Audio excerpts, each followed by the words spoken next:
D'où provient la chaîne d'approvisionnement contemporaine? En d'autres termes, à l'issue de quel processus les pays développés en sont-ils arrivés à faire fabriquer leurs t-shirts à l'autre bout du monde? Pour le comprendre, faisons un petit voyage dans l'histoire, de révolution en évolution. Rappelons que la richesse de l'Occident provient d'une révolution, la révolution industrielle. L'industrie y est née autour de grandes usines intégrées, qui sont apparues pour l'essentiel là où se trouvaient les matières premières et les sources d'énergie. Les progrès techniques et économiques ont entraîné assez rapidement un accroissement du nombre d'usines qui avaient un besoin considérable de main-d'œuvre, que ce soit dans les mines, dans le textile, dans la métallurgie, la mécanique ou la chimie, et un accroissement de la population et des gains de productivité dans l'agriculture, ce qui aboutira à un exode rural important et à la constitution d'une masse de main-d'œuvre disponible. Se sont ainsi retrouvés, au même endroit et au même moment, des masses considérables de gens ne disposant que de leur force de travail et à la recherche d'un emploi pour fuir la misère et survivre, et des capitaines d'industrie à la recherche de main-d'œuvre pour faire tourner leurs usines. Dans un premier temps, les travailleurs issus de populations déracinées trouvaient là au moins la garantie de pouvoir subsister. Les profits furent considérables et, massivement réinvestis, entraînèrent des taux de croissance économique importants qui eurent pour conséquence une modification de plus en plus profonde de la société. Les inégalités ne firent donc que croître jusqu'à devenir injustifiables. D'un côté, des fortunes immenses, de l'autre, des conditions de vie et de travail très dures et précaires. Dans ce contexte d'une forte croissance économique augmentant la richesse disponible, l'inégalité a fini par être ressentie comme une inéquité et les revendications sont apparues. Les travailleurs se sont organisés en syndicats pour défendre leurs intérêts collectivement. La lutte sociale et politique fut âpre et souvent violente. On remarquera les nombreuses similitudes avec la situation et l'évolution de nombreux pays ayant accédé à l'industrialisation dans le monde. Des masses de travailleurs pauvres, fuyant la misère des campagnes et rejoignant les villes dans l'espoir d'un emploi, des inégalités de plus en plus criantes, des tentatives des travailleurs de s'organiser, activement et parfois violemment contrées par une classe de dirigeants économiques ayant noyauté le pouvoir politique. Nous avons vu comment, en 2 siècles, les patrons sont devenus des sociétés anonymes et les travailleurs des consommateurs. Cela ne nous dit toujours pas comment est né le besoin d'étendre les chaînes d'approvisionnement et de sous-traitance, au bout desquelles se jouent trop souvent des drames tels que ceux que nous avons évoqués. C'est qu'en délocalisant la production, on n'a finalement fait que reproduire un système ancien. Les cimetières d'entreprise sont emplis des souvenirs de sociétés qui furent un temps considérées comme emblématiques, ou indestructibles et éternelles, et qui ont disparu. Certaines ont été rachetées par des concurrents plus audacieux ou plus puissants, après avoir figuré parfois parmi les leaders mondiaux de leur secteur. Compaq, devenu une sous-marque de HP, Chrysler, racheté par Mercedes, puis par Fiat. D'autres ont purement et simplement disparu, après une longue agonie faute d'avoir su s'adapter. Panam, Thomson. Ou atteindre la taille critique. Qui se souvient de DEC Digital, numéro 2 mondial de l'informatique dans les années 70, avant d'être racheté par Compaq, né en 1982. D'autres ont sombré quand des dirigeants, hors de contrôle, d'actionnaires complaisants ou manipulés à force d'être anonymes, ont perdu les pédales et ont triché pour camoufler leurs échecs ou leurs prédations. Lehman Brothers, Enron. Il ne faut jamais oublier que les entreprises, même si l'on n'est pas certain qu'elles aient une âme, ont une mort et que nombre d'entre elles jouent régulièrement leur survie même. Or, les entreprises, qui doivent faire en permanence des choix cruciaux, sont au point de convergence des attentes de nombreux acteurs de l'environnement économique, financier et politique, qui tous font valoir leurs propres intérêts, généralement fort légitimes, et qui disposent pour ce faire de moyens de pression. Quelles sont donc les attentes des uns et des autres? Les actionnaires attendent que l'argent investi soit à la fois bien utilisé et en sécurité. Soit ils demandent des dividendes, soit ils attendent de l'entreprise une stratégie de croissance afin de réaliser des plus-values. Dans tous les cas, il faut procéder à des investissements qu'il faut financer, ce pourquoi il faut trouver de l'argent supplémentaire. D'où peut provenir cet argent? Soit des profits que l'on réinvestit, mais on ne peut dans ce cas verser de dividendes, soit d'augmentation de capital, mais il faut alors augmenter les profits pour rentabiliser les nouveaux apports, et donc faire de nouveaux investissements.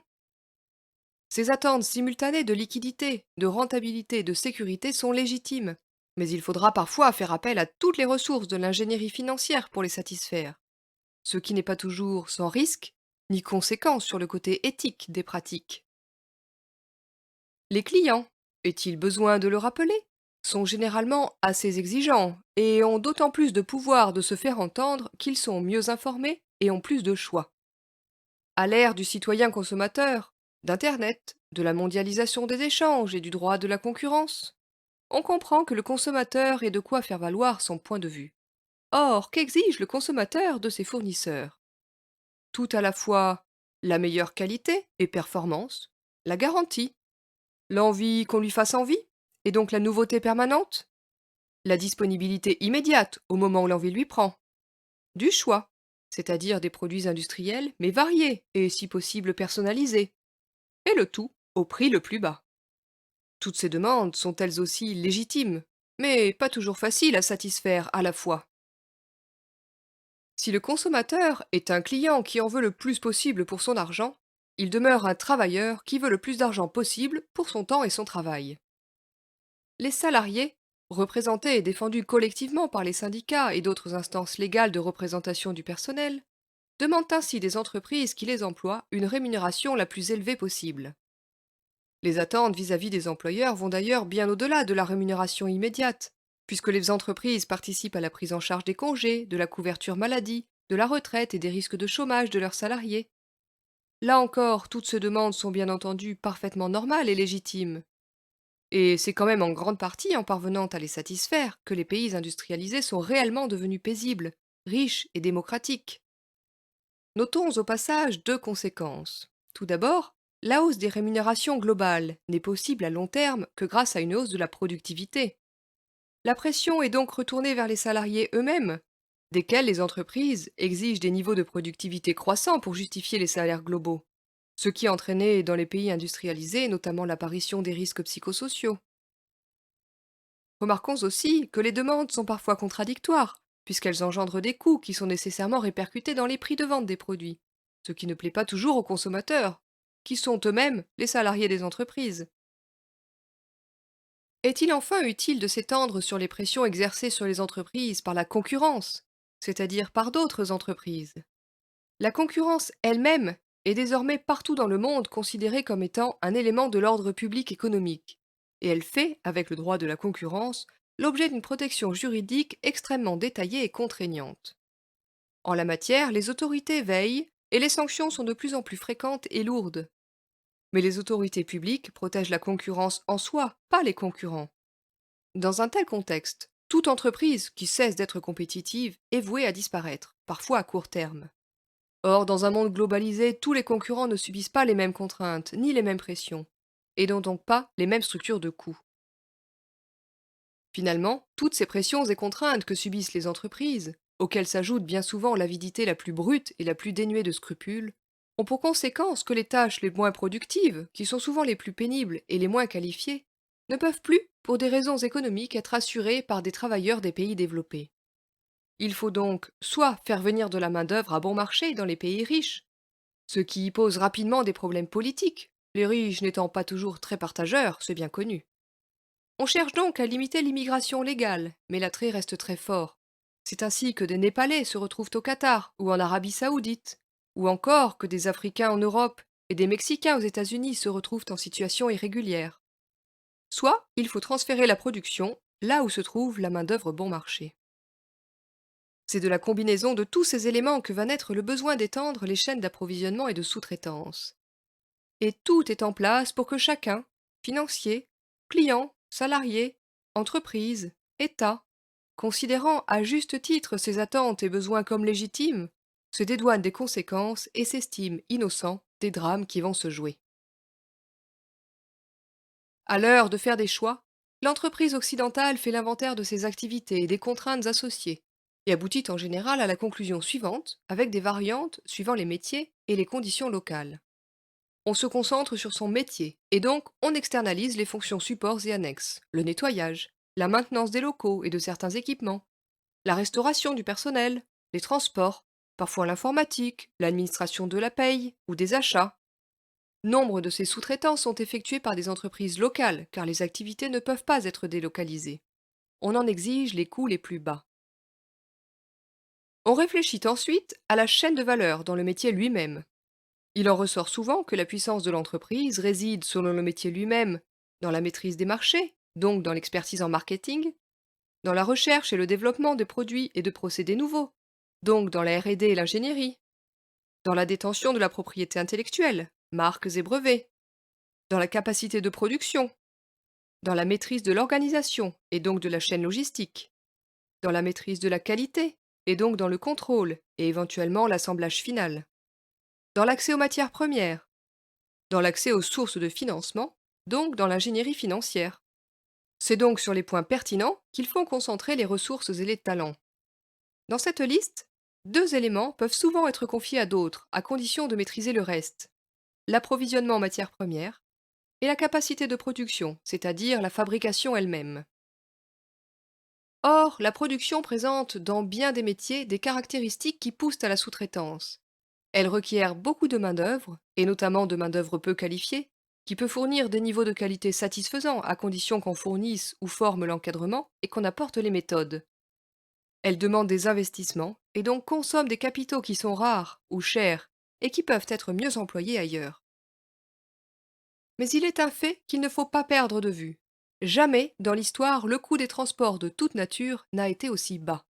Qu'il s'agisse de transporter de l'information, de transférer de l'argent, de transporter à l'autre bout du monde en avion des touristes ou des hommes d'affaires, ou des marchandises par camion, train, avion ou bateau, les coûts sont actuellement quasi dérisoires.